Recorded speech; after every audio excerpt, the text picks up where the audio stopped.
حضور صلی اللہ تعالی علیہ وسلم نے فرمایا جو شخص بیماری سے فوت ہوا، جو شخص، قربان جاؤں میرے محبوب نے بیماری کا نام ہی نہیں لیا، فرمایا کوئی بھی بیماری ہو،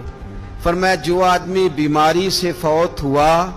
اللہ اسے شہادت کی موت عطا فرمائے گا، اور وہ عذاب قبر سے اور قبر کے امتحان سے بھی محفوظ رہے گا، اور حضور فرماتے ہیں اس کو صبح اور شام جنت کے باغوں میں سے رزق دیا جائے گا۔ جو کسی بھی بیماری سے مرا، یہ لوگ بیماری سے مر رہے ہیں تو لوگوں نے اچھوت سمجھ رہے ہیں، اچھوت، یہ اچھوت نہیں ہے،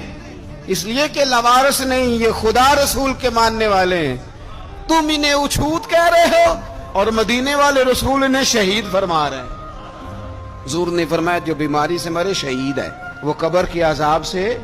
محفوظ رہے گا اور جنت کے باغوں میں سے اللہ رزق دے گا۔ لوگ کہتے ہیں دیکھو جی بڑا تانگ ہو کے دنیا سے گیا ہے،